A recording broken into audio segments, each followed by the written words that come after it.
gotta do when the Spirit says do. You gotta do when the Spirit says do. When the Spirit says do, you gotta do, oh Lord. You gotta do when the Spirit says do. Spirit says do. Spirit says do. Spirit says do. Spirit says do. Spirit says do. Spirit says do. You gotta sing when the Spirit says sing. You gotta sing when the Spirit says sing. When the Spirit says sing, you gotta sing, oh Lord. You gotta sing when the Spirit says sing. It says sing. Spirit says sing. Spirit says sing. Spirit says sing. Spirit says sing. I don't know where I am.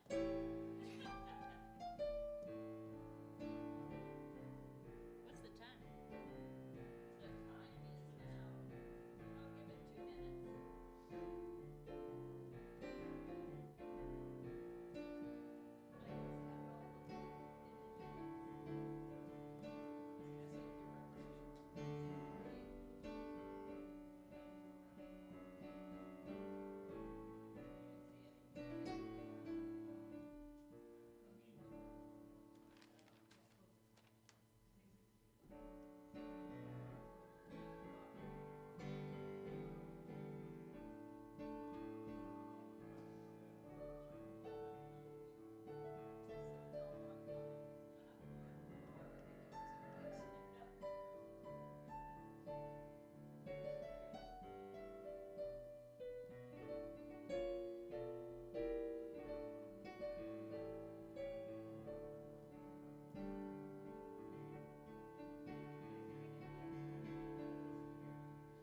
I like seeing people's faces when that happens.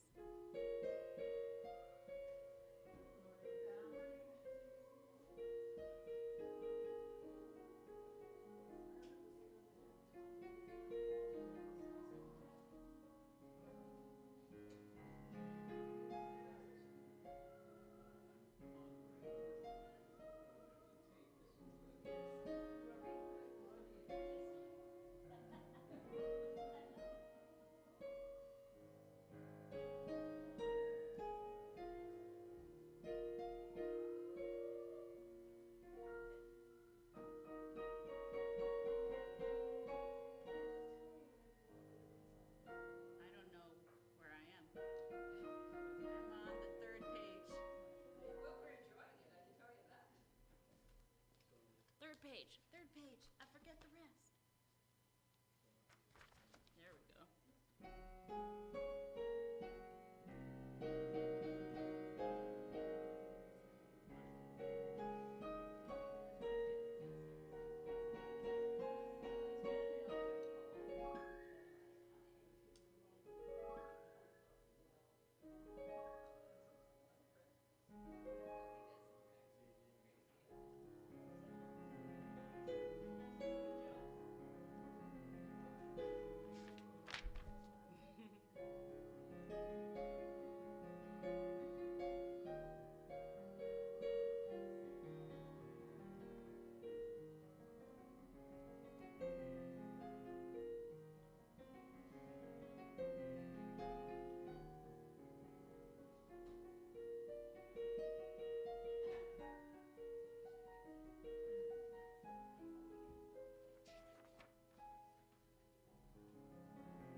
Welcome to the UUCH. My name's Avard Woolever, and I'm the service leader for today. I want to start with a few announcements. Masking during services is recommended. Masks are available on the welcome table. The Saturday brunch continues, and all are welcome. The program is not funded from our budget, but is funded by direct contributions from our members and friends. So you can make a donation at any time via e-transfer to treasurer@uuch.ca or send your check to the church. There's an annual general meeting on Sunday, June 2nd. And I guess that is next Sunday, right? So keep that in mind. And a new member service is being planned for June. If you are interested in becoming a member, and we haven't already spoken with you, please contact Pam Griffin-Hody or Joe Brito. And the Pride Parade is on for July 20th, and we're looking for volunteers to walk with us. So please let Pam Griffin-Hody know if you would like to participate. And now Pam Griffin-Hody will do the land acknowledgement.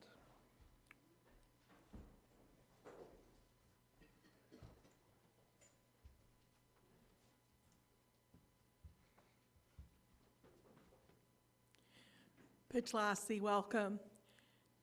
We gather in Chipuktuk in Mi'kma'ki, which is the unceded territory of the Mi'kmaq, subject to peace and friendship treaties in the 18th century. This month, May, is called by the Mi'kmaq the month of the croaking frogs. And I live a bit out in the country, and I can hear the peepers now through my bedroom window at night. And it makes us feel one and connected with the earth. And we look to the Mi'kmaq to show us the way.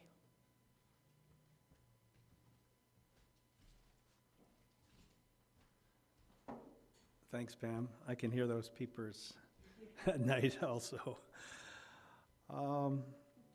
So we're going to do the chalice lighting now. Do you want the song first? Sure. Okay, so we're going to do our gathering song. We are here together, and the words are in your order of service. They should be. Please stand, sit, do what you're comfortable with. Dance, sing. We are here together in this holy moment, and we're grateful for the winding road that brought us to this place. We are here together in this holy moment, and we're grateful for the winding road that brought us to this place. You sound wonderful. Now, would Kath Anthony like to light the chalice?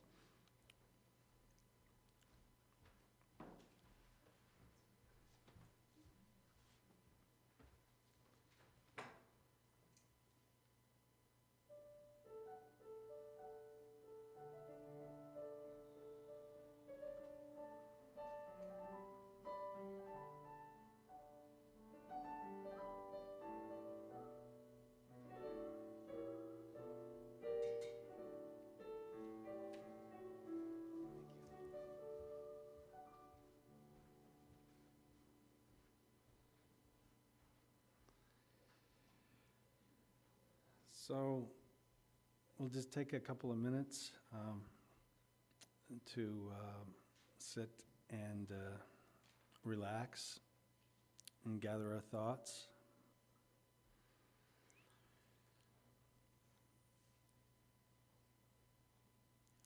and I will read a few words of contemplation. Our destiny from unknown to unknown. May we have faith to accept this mystery and build upon its everlasting truth.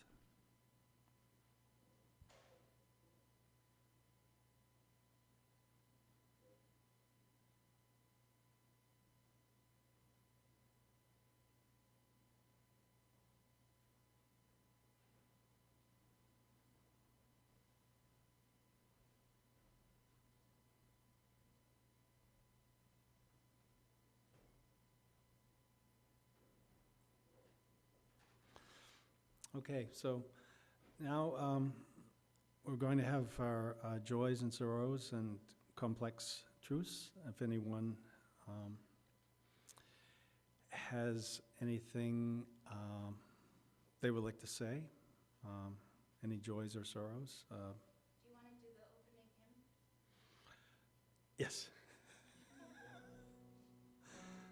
So our opening hymn today is number 44 in the gray hymnal. If you don't have it, you can go grab it.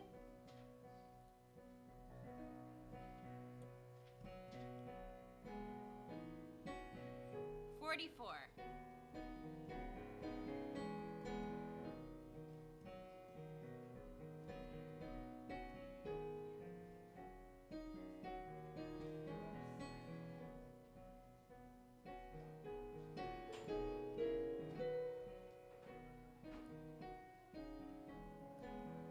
You can sit or stand if you're able. Number 44. We sing of golden mornings, we sing of sparkling seas, of prairie, valley, mountains, and stately forest trees.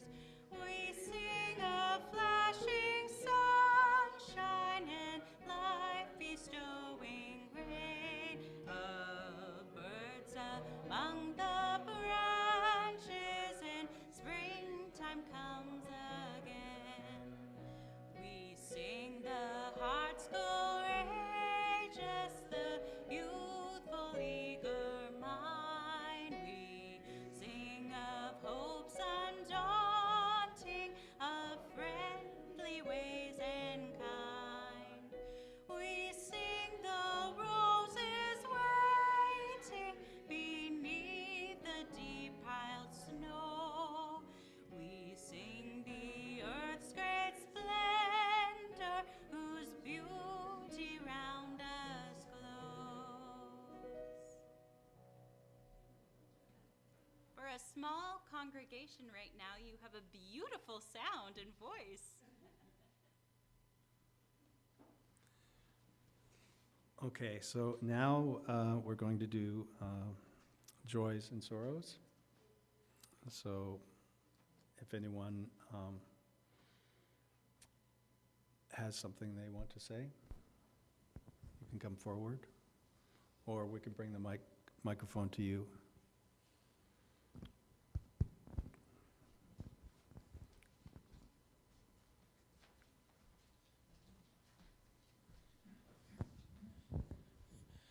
I have a couple of things.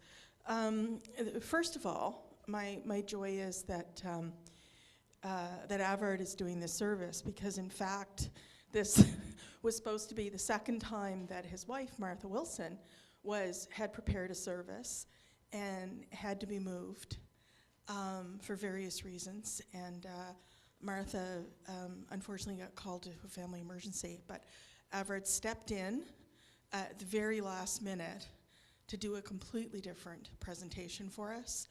And I'm very, very joyful about that.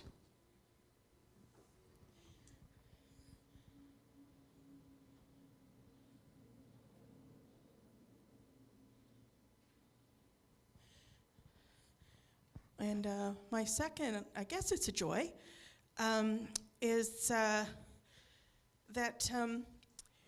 we sometimes don't think about the messages that we put on our wayside pulpit. But I found out a couple of weeks ago, a stranger in our neighborhood, and we don't know her name, read that message that we had, rang the doorbell, and told Andrea that it had helped her profoundly through a mental health crisis. So, you know, we don't always see a lot of people in the sanctuary, especially on a day like today where so many people traveled in yesterday. But, you know, the little things sometimes that we don't know about, so I thought maybe I'd share that with everybody. So you have to come. Pardon? It was a Langston Hughes poem, and we had to change it. It was actually when we changed it that Andrea told me what had happened. We had to change it because it was ripped and stained from the winter. But it was a very wintry quote about finding beauty in frost. It was a Langston Hughes poem, anyway.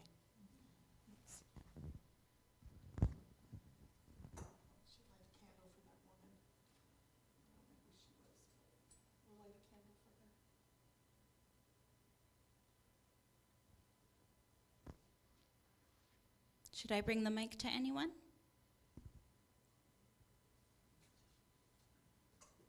Barbara, did you say something? Yes. Yeah.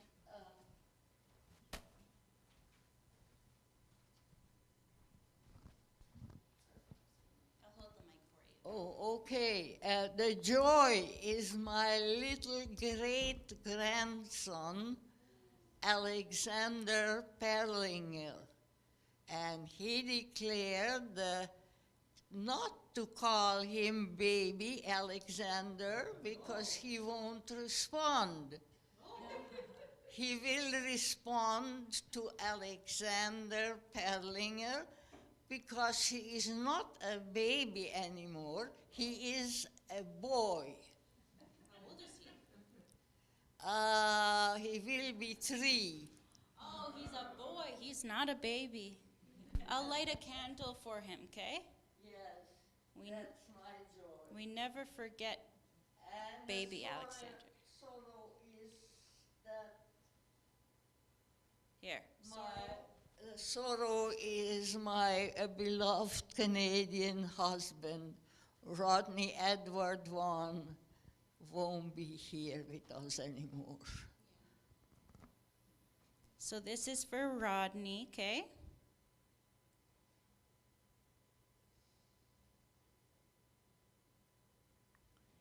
And not baby Alexandra, but a boy Alexander.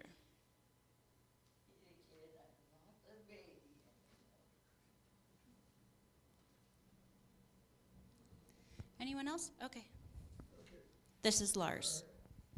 Some people here may remember the baby who became a boy, who became a man, who was Brendan Osberg, who is our son, who is now living in Germany with his partner Miriam, who welcomed their first child, our grandchild, Fiona. That would be 10 days ago. Wow. Want to light a candle? Well, go ahead. Should I do it? Okay.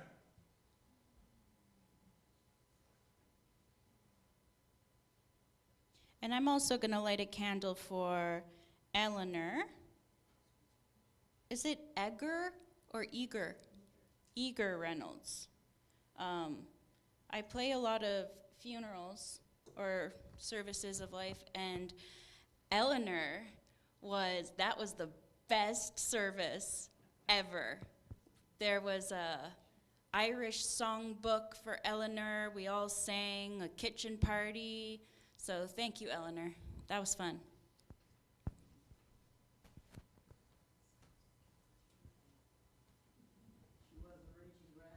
She was a raging granny. She was a lot of things.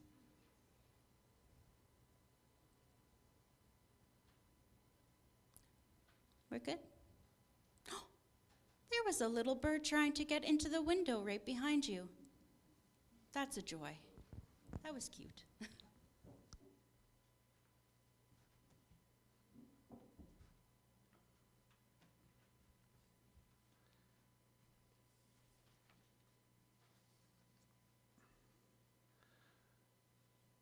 Okay, so I'm going to do a reading from Living on Borrowed Time by Jack Mendelson. And the reading is in the insert of the order of service. The more we try to say precisely what is in our hearts, the more we find that we are speaking for multitudes of strangers the world over. The deeper we get down to our own fundamentals, the more deeply we represent those of other people. Like all human beings, I live on borrowed time. I never know when my time will run out, but I do know that it will run out. I have no way of knowing what tragedies will befall me at the next step, the next ring of the telephone, the next rising of the sun. My notion of spiritual fulfillment is learning how to accept this fate with a ringing affirmation of all that makes life worth living. The liberal spirit is my inspiration to be a creative, cooperative human being, in spite of the fact that life may crush me at any moment and death may blot me out. As a skeptic about such matters, I cannot comfort myself with supernatural promises. I know that human existence contains irreducible elements of tragedy and completeness. I know that I can never really comprehend the totality of things. I am finite. For me, the fundamental question of life is not why, but how. How shall I live while I live? This is the bedrock question.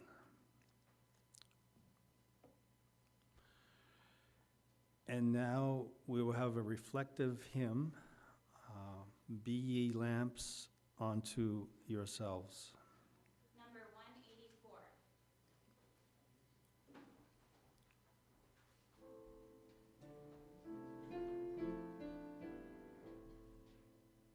You can sit and reflect on this, or you can sing along with me.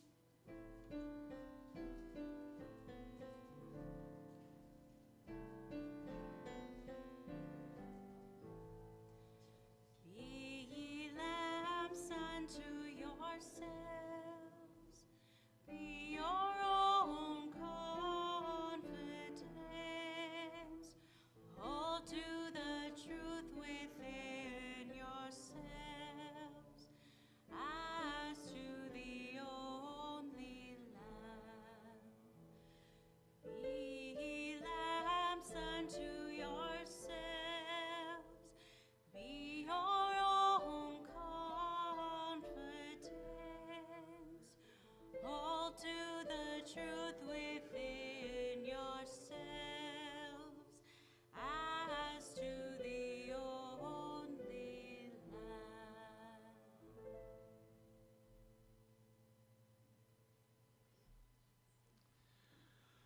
Okay, now we're going to have a responsive reading, and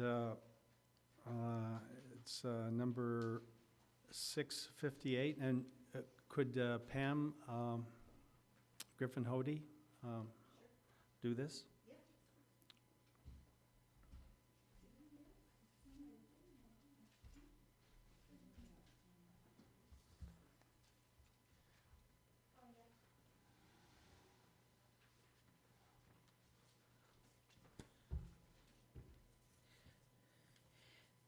It is 658 in the Gray Hymn Book, but it is also printed in the order of service.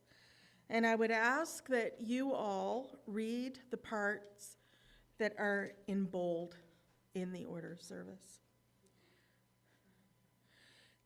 To laugh is to risk appearing the fool. To weep is to risk appearing sentimental. To reach out for another is to risk exposing our true self. To place our ideals, our dreams before the crowd is to risk loss. To love is to risk not being loved in return. To hope is to risk despair. To try is to risk failure.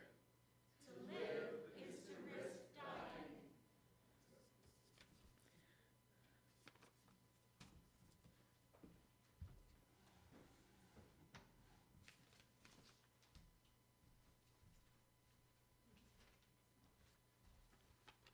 Thank you, Pam. Okay, so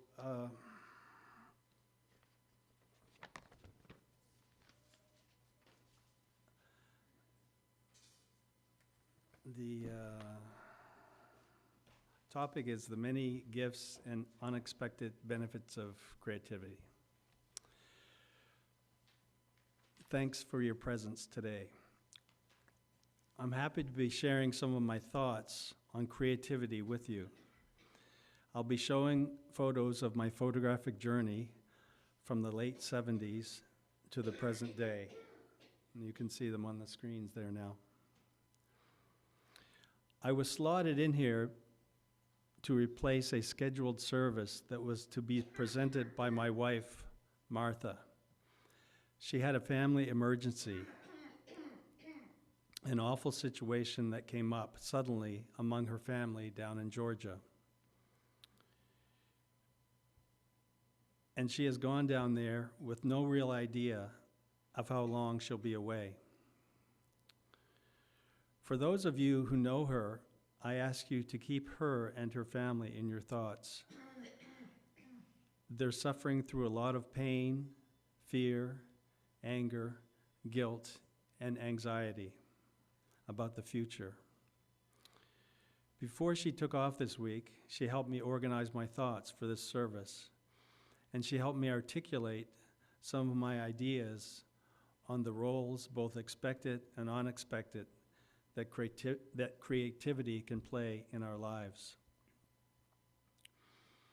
When a personal emergency like this one that has blindsided Martha's family erupts, what are we to do? Where are we to turn? In moments of crisis, it's important to connect with other people, our loved ones, our casual friends and acquaintances, and strangers. Leaning on our human connections makes us stronger. When our relatives and friends are there for us, it profoundly underscores for us that we are not alone. When casual friends and mere acquaintances help us in our moments of need, we remember that people long to connect with us and will nearly always be generous toward us with their time, energy, and compassion and love. And when strangers see and hear us in our hardest moments, we know once more that all humans live at times on the same planes of hardship, loss, and uncertainty, and that the truest part of human nature leads us to care deeply for one another. But of course, there's another place to turn when we need solace, and that is inward. Even in those moments when we have no idea where to turn, when we are unable, for whatever reason, to reach anyone else at all, there's a calming force that can help heal us and move us forward. Creativity can be the lodestar that keeps us centered in life. It gives us a place to go, a place to rest, a source of renewal and identity. It can keep us sane. Making something out of nothing, trying to turn ideas in your head into a reality, is gratifying, even when it ends up being a failure. If we approach it as a process rather than as a finish line. I know you know this. I just want to take the opportunity to remind you of it. And you also know that life is about the search, the journey. For me, much of that journey has happened through photography. I have been taking photos for decades now. It's heartening to me and funny and mysterious and also completely predictable and obvious that I take the same types of photographs I always did. For instance, a particular subject I've long been fascinated by is strong sunlight on wet pavement. Many, many times I've pulled the car over to the side of the road and gotten out to snap a few shots of this. Martha gets impatient and says with varying levels of exasperation in her voice, "Honey, you've taken that photo 1,000,000 times." The implication being, you've taken it once or a few times, and that ought to be sufficient. But for me, it's always fresh. Within the framework of backlight on wet pavement, there are endless variations, and all of them are interesting. The closer I look, the more different they are. In fact, isn't that true of everything? The closer I look, the more different they are. Heraclitus was addressing this notion 2,500 years ago when he said, "No man ever steps in the same river twice, for it's not the same river, and he's not the same man." Whatever fascinates you and enriches your creative life, there is, I found, great and ongoing satisfaction in returning to it over and over. Work on the same sonata, bake the same pound cake. Keep trying to perfect that cartwheel. Return to the drawing that stymies you. Of course, the opposite is also demanded of us. As happiness researcher Gretchen Rubin maintains, the opposite of a great truth is often true. We benefit both from stretching ourselves to try new things and novel experiences. We also benefit from doing the same thing over and over and over. After all, isn't that its own form of stretching? Our creative endeavors keep us grounded and add meaning to our lives when we are drifting or when we are lost altogether. I was let go from jobs in 2009 and again in 2016. A painful, humiliating experience both times. Here's what helped me hang on to my dignity. The feeling both times that these jobs, while important to me and my sense of self-worth, and a significant part of my identity, and of course very important to my family's budget, these jobs were not crucial to my sense of self. That separation allowed me to lose my job and yet keep my own sense of identity intact. And that in turn made it much faster and easier to get past the feeling of loss and to begin seeing the many good aspects of these bad situations. It feels so solid, that notion that I've always got a self to return to. There's some core part of me that cannot be damaged or corrupted or taken away. And while it may be different for other people, for me, the source of that is artistic creativity. There's a happy solitude in this self-reliance. It's also deeply rooted in our UU traditions. Our Unitarian founding father, Ralph Waldo Emerson, wrote a series of essays called Self-Reliance and was glowing on the topic of independence of solitude. Trust thyself was his unceasing cry. I firmly believe in what he said. Trust thyself. We need other people always. My wife down in Georgia, ensnared in this emotional family train wreck that has engulfed her family, needs me. And I cannot be there with her now. She has to trust herself. I, here, holding down the fort, have to trust myself. Our daughters, now young women who have grown up and recently left home, have to trust themselves. You just have to trust yourself.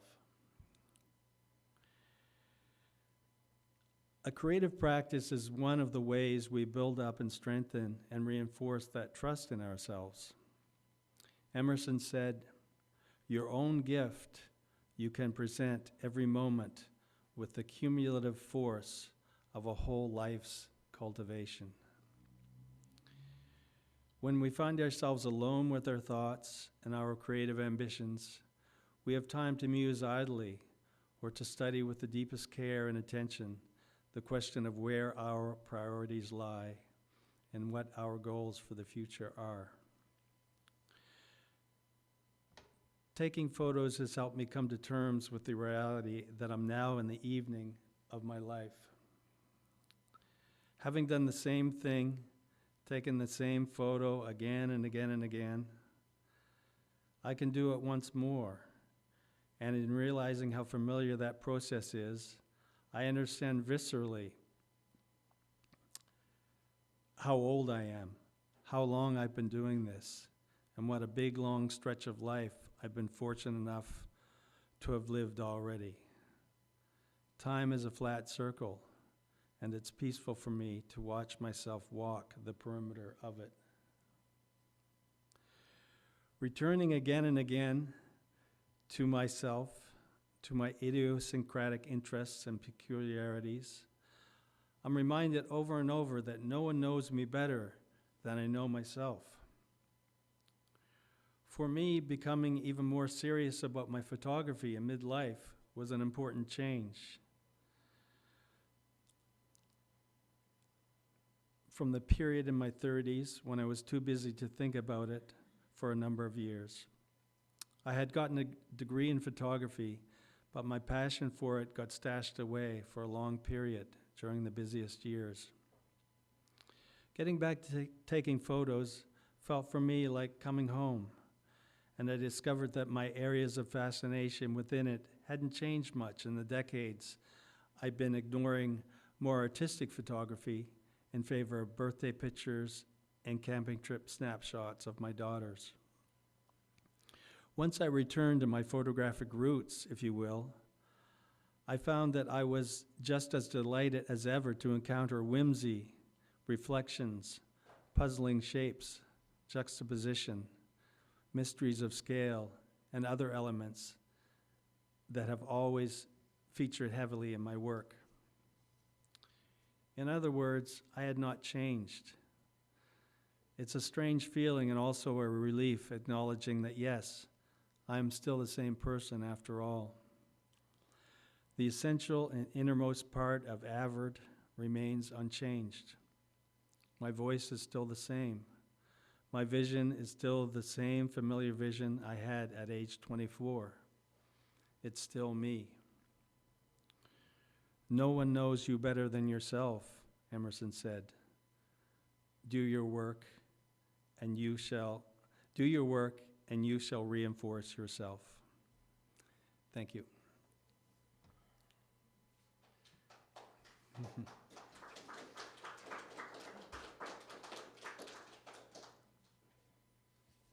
And if you have any questions or thoughts or anything, please feel welcome to say them. Some really beautiful photographs. Oh.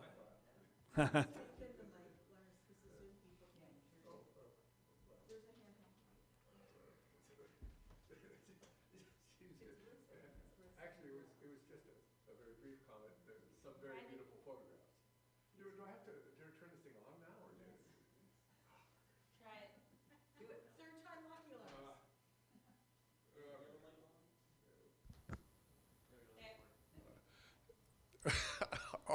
My immediate reaction was some very beautiful photographs, and that's really all I wanted to say. Thanks so much. I'll say something. They were also beautiful when you were talking about the way you keep seeing the light in the rain, and I'm like, yeah, I kind of do that too. I take lousy photos, but I see the beauty in the same things over and over again. And this morning I was up at an ungodly hour, and I saw the sunrise. And but every time I see the sunrise, it feels like it's the first sunrise I've ever seen, right? And I was taken by your photos. I've not seen them in such a large format, just I've seen them on Facebook, some of your photos of Toronto in the 80s. And I mean, I'm from a Halifax that was more like a big town, right?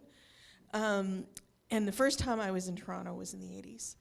And when I see your photos, it's like I remember this sort of juxtaposition between being super excited and seeing things that were odd, like beer stores and sex places, and like the sort of things you wouldn't see in Halifax in the 80s. But then at the same time, Toronto, and it does that to me still when I go to Toronto, is that you know you're in a huge city and you know you're in a place that's very different from Halifax. But the people and some of the things we're all the same, so there's this sameness as well. And in your photos, you had groups of like just pictures of random people. And I know that those are pictures you took in Toronto, but those could have been taken yesterday in Halifax. So it brings us together, your photography, I think.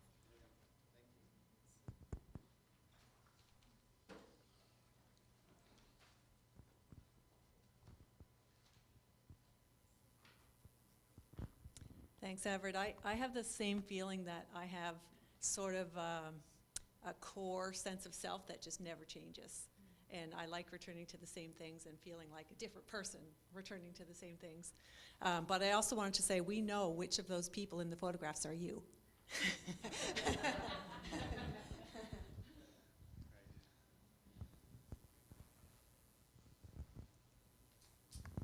I liked your point about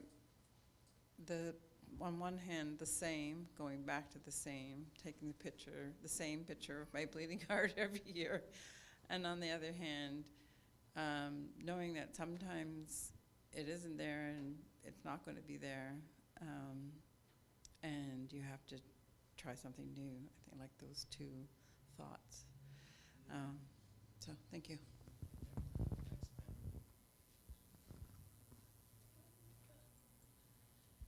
I thought it was such a beautiful service, Dad. I also really liked the point about creativity being something that you can always turn to in times of trouble. I think it's very powerful to have something that doesn't cost any money and it's just always going to be there. It doesn't rely on anything, and it's something you can find within yourself, and I think that is very affirming.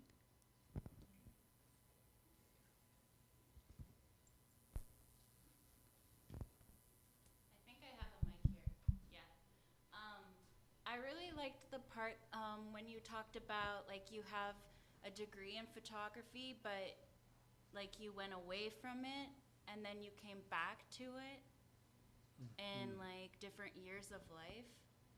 'Cause I mean, I felt like that with my music. Right. And right. a lot of people I know who were in art degrees and music and photography, I know that they leave it, but they usually come back and find it again.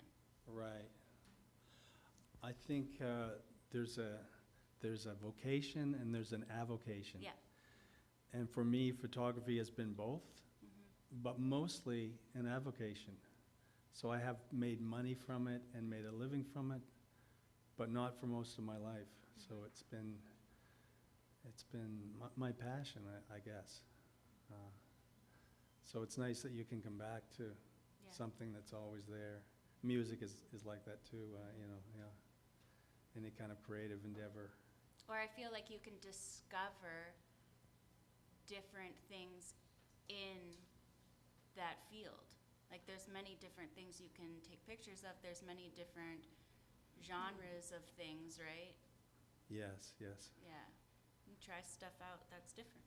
Yeah, I bought a photo book by Stephen Shore called Uncommon Places. I just bought it recently, and I knew about Stephen Shore. He was the person that really brought color photography as an art form, and he was like a prodigy. He he had his work in the Museum of Modern Art when he was, like, I think 14 years old or something. But so he took a view camera around the United States when he was young, like 21, and a view camera, a big thing, and photographed these everyday places, parking lots, roads, you know, just everyday things, and they're spectacular photos. And seeing that book just gave me a whole new breath of life in photography. It just opened my world up once again to the possibilities and things that I would like to try and do. So, What was his name? Stephen Shore, yeah, he's a kind of a American photographer legend, yeah. So, and it's called Uncommon Places is the book. Yeah. Okay, so I guess now we're going to have the offertory. Sure. And Does anyone know who the offertory is going to? I think it's yes, that would be great. Thank you. Or Molly, do you want to do it? Oh, they don't know.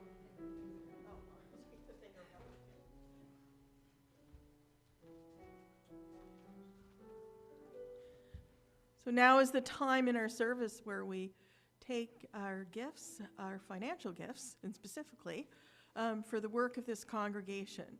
If you feel called to give some extra money today to the church, you can put some in the collection plate, or you can handy dandy email treasurer@uuch.ca.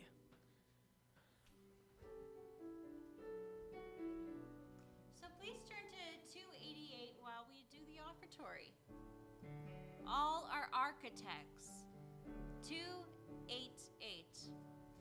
All are architects of fate, walking in these walls of time, some with massive deeds and great, some with ornaments of rhyme. For the structure that we raise, time is with materials filled. Ours todays and yesterday are the blocks with which we build.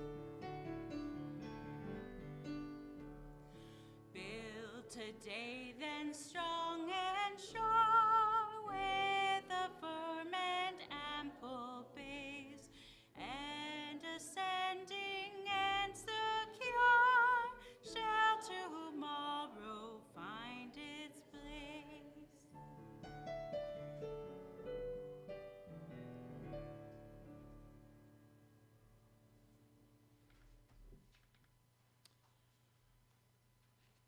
Okay, we're going to have a responsive reading celebrating abundance. Please read responsively. The congregation reads the lines printed below in bold.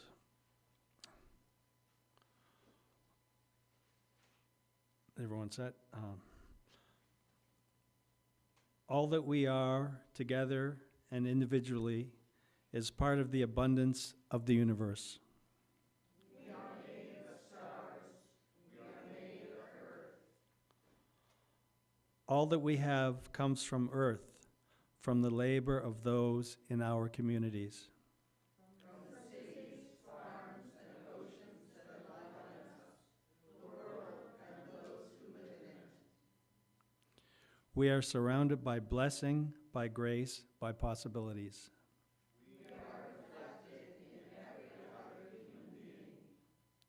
We respect and honor one another's differences. We celebrate our interbeing with abundance and the practice of generosity. And now have the chalice extinguishing and words from Maya Angelou. You can't use up creativity.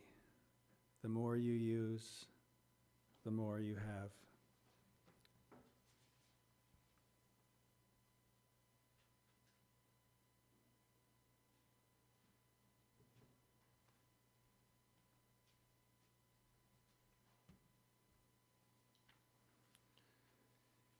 And our closing song will be Sing Out the Praises for the Journey. 295. Stand if you wish.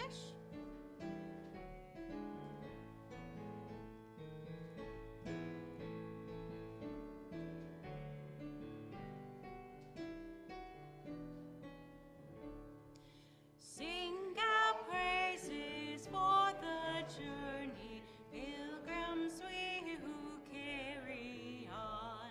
Searches in the soul's deep yearning, like our forebears in their time. We seek out the Spirit's wholeness in the endless human quest.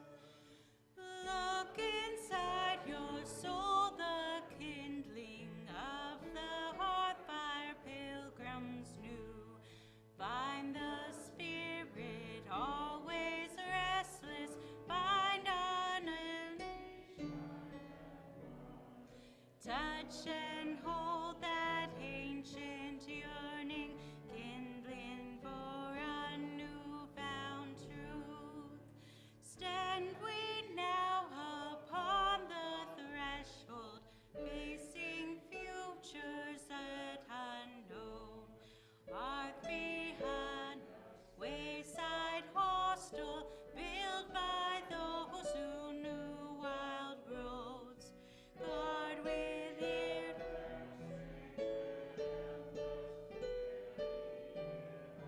minds and hearts.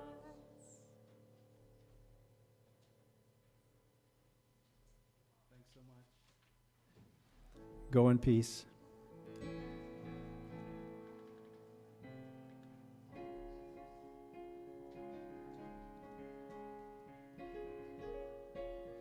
I guess we can finish, yeah. We have spent time together. While you guys go into the day, remember these words. We have spent